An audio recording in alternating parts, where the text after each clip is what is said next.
interest of renewable wind energy is growing, especially in Michigan. People are realizing the benefits that come from wind energy.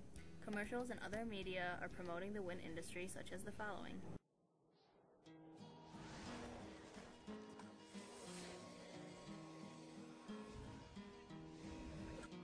In the chilly hours and minutes of uncertainty, I want to be in the warm heart of your love and mine,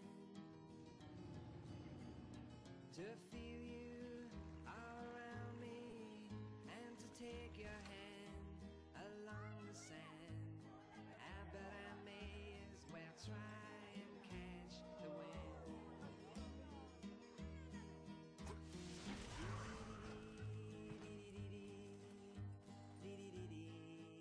Capturing the wind and putting it to good use. Wind energy from GE.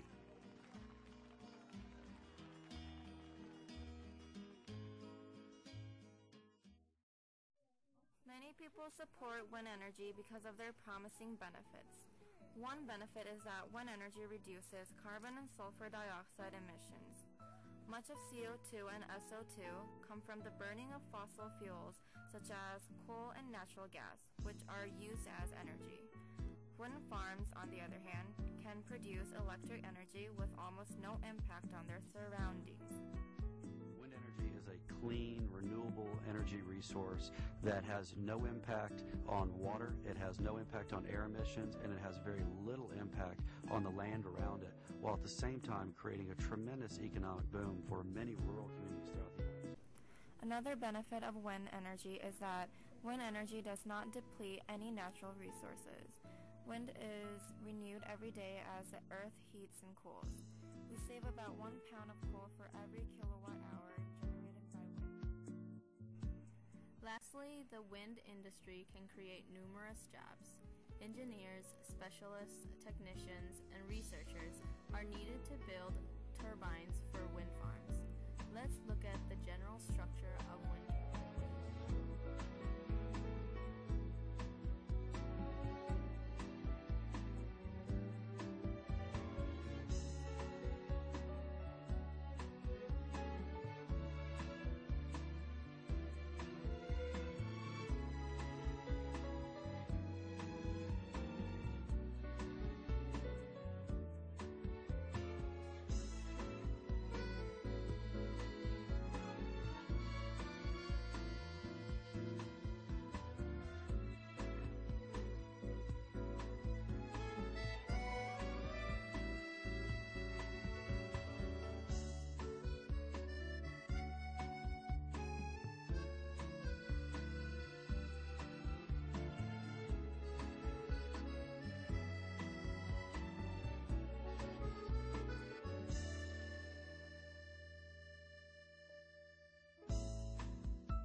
That's actually kind of the biggest point about wind power, is how unreliable it is. Like the wind, you can't count on it. For wind power, the wind has to be just right. It can't be too slow, and it can't even be too fast.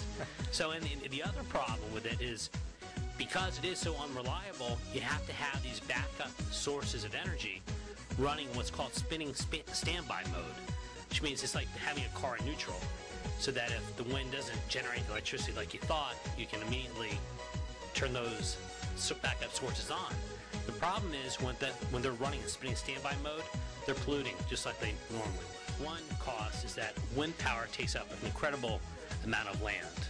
For example, if you wanted to generate 1,000 megawatts of electricity, a coal plant would take up about 1,700 acres. A wind power plant would take up 150,000 acres. That would be the size of Raleigh, Wilmington, and Fayetteville combined.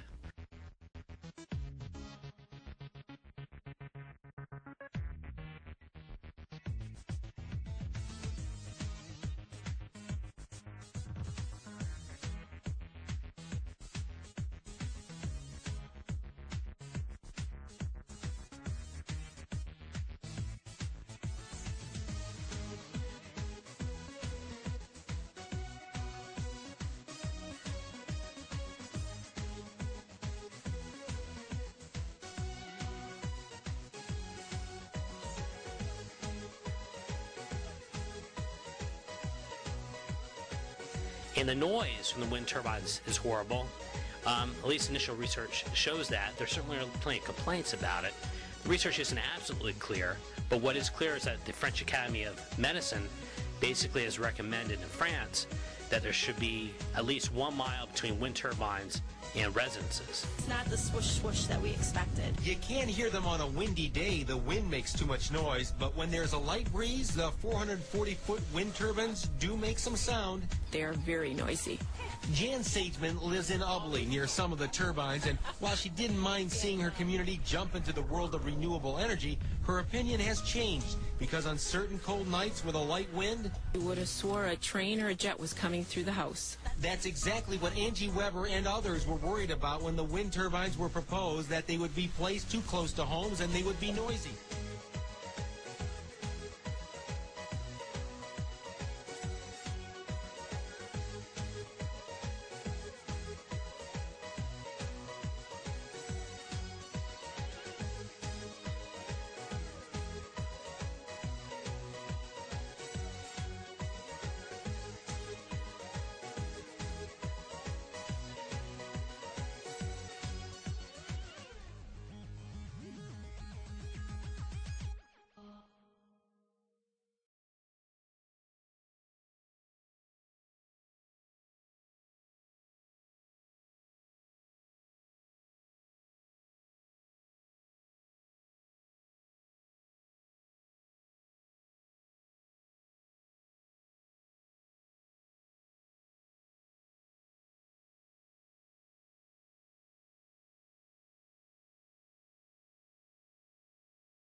I call it Michigan's trifecta.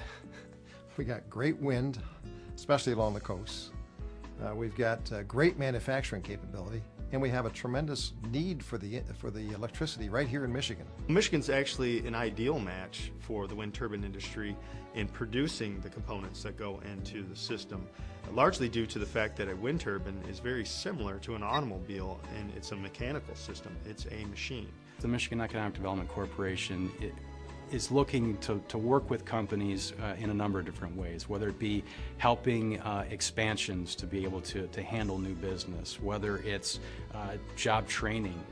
Some of this equipment is going to require training that employers are going to need for their employees.